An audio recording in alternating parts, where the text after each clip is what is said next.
साथियों, मायावी घड़ा आपको सुन के थोड़ा आश्चर्य हो रहा है। एक ऐसा मायावी घड़ा जो कभी खाली होता ही नहीं है। कितना ही उसे आप भर लो, वो धन उसके अंदर आता ही जाएगा। उसी के बारे में आज एक आपको छोटी सी कहानी बताएंगे, जो कहानी आपकी जिंदगी बदल देगा। एक बहुत ही बड़ा सेठ था, बहुत धनवान। उसके पास खूब सारे पैसे थे, और आगे भी वो पैसे कमाने की आकांक्षा और महत्वाकांक्षा रखता था। लेकिन उसके पास परम संतोष, वो सुख नहीं था। वो इतना पीड़ित था कि यार, मेरे पास इतना खूब सारा धन होते हुए भी मैं सुखी नहीं हूं, ऐसा क्या कारण है। तो ऐसा सोचते सोचते एक दिन उसके घर पे एक साधु आ गए। तो उनको प्रणाम किया, उनके पास बैठे और अपना दुखड़ा रोने लगा सेठ कि मैं सुखी नहीं हूं, मेरे पास अथाह खूब सारी संपत्ति है, आगे भी बहुत सारी कमा रहा हूं, लेकिन मेरे जीवन में संतोष नहीं है। मैं ऐसा क्या करूं कि जो मेरे जीवन में संतोष आ जाए, सुख आ जाए। तो सन्यासी ने कहा, ये तो मेरे लिए मात्र चुटकी बजाने जैसा काम है। अभी आपके जीवन में संतोष, सुखी, ये सब आपके जीवन में उपलब्ध करा दूंगा। ये सुनते ही सेठ चौकन्ना हो गया। ऐसा कैसे? मेरे पास इतनी खूब सारी धन संपत्ति है और आप कह रहे हैं कि मैं आपको अभी संतोष प्राप्त करा दूंगा, आपके जीवन में खुशहाली लेके आ जाऊंगा। तो उसने कहा, ठीक है, जैसा आप कहोगे वैसा मैं करूंगा।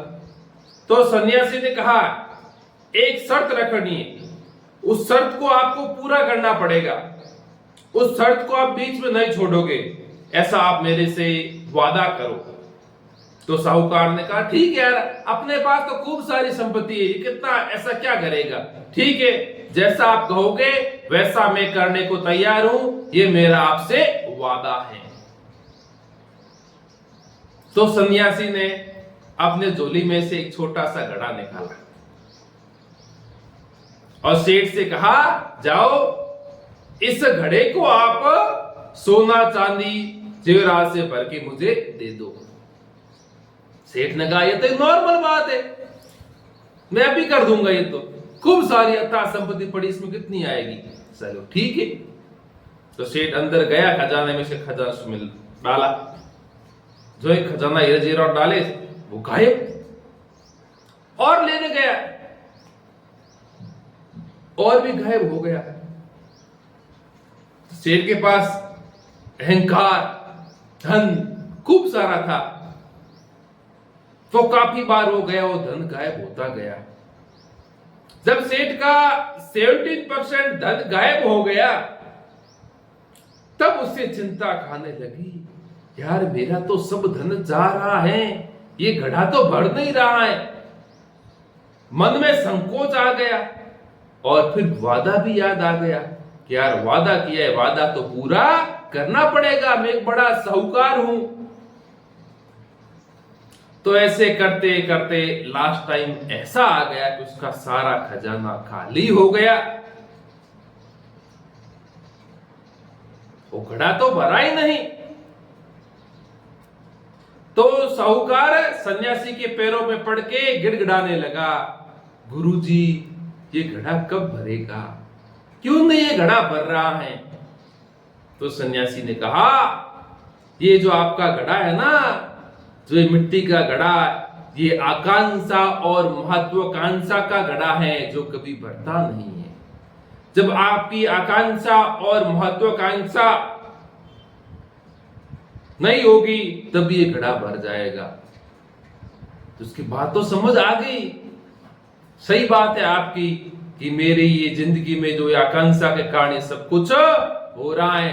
अब मैं करूं क्या, मेरा धन तो सब चला गया, अब उसमें क्या रह गया, मैं तो फकीर हो गया। अब सन्यासी ने कहा, कोई बात नहीं, और जो ही सन्यासी ने वो घड़ा उड़ेला, उसका खूब सारा धन बाहर आ गया और वो खुश हो गया, आनंदित हो गया, और साथ में उसने शिक्षा भी सीख ली कि जिंदगी में इतना ही पैसा कमाओ जो अपने लिए आवश्यक हो। आवश्यकता से ज्यादा धन कमाना गलत बात है। कमाओ तो उसकी चैरिटी करो, उसको दान में दो। और जब तक आपकी आकांक्षा इतना और कर लूं और कर लूं और कर लूं, तब तक आपके जिंदगी में संतोष नहीं मिलेगा, परम सुख नहीं मिलने वाला है। ये एक स्वाभाविक प्रवृत्ति है। वर्तमान सभी लोग धन के पीछे भाग रहे हैं, खूब सारा पड़ा है फिर भी भाग रहे, क्या मतलब उससे? ये जो समय चला जाएगा धन आ जाएगा, लेकिन धन तो आएगा, समय चला गया तो क्या करोगे? इसलिए उतना ही धन कमाओ जितने दिन की हमें आवश्यकता हो। किसी को आवश्यकता 1 करोड़ की है, अब तो संतोष कर लो, नहीं और कमाऊंगा और बढ़ूंगा, तो क्या मतलब जिंदगी का? जिंदगी का परम सुख लेने के लिए आकांक्षा और महत्वाकांक्षा को समाप्त करना बहुत जरूरी है। इससे एक बात मुझे याद आ गई, एक रियल घटना है। एक प्रोफेसर थे और उनकी जो तनख्वाह थी 2 लाख रुपए थी, और 2 लाख में से वो खूब सारा खर्च करते। मान चलो पीछे 50,000 बच गए, तो वो महीने की लास्ट तारीख को सभी लोगों को मिला के आराम से भोजन वगैरह करवाता। वो 50,000 खर्च कर लेता और वापस वही महीने अगला महीने सैलरी आती और देखता और बच गए तो और भी खर्च करता। ऐसे करते करते उसने अपनी जिंदगी में सब कुछ पाया। उसके दोनों बच्चे थे, वो आईएएस बने। इकट्ठा तो वही कर सकता था ना, नहीं, उसने कहा इतना ही इकट्ठा करूं जितनी मुझे आवश्यकता है, ज्यादा धन क्या काम का, बासी धन। जो लोग ज्यादा बासी धन, जो धन इकट्ठा करते हैं वो बासी धन हो जाता है। इसलिए उतना ही कमाओ जितनी में आवश्यकता हो। इस कहानी से हमें सीखना चाहिए कि ज्यादा के पीछे ना भागे।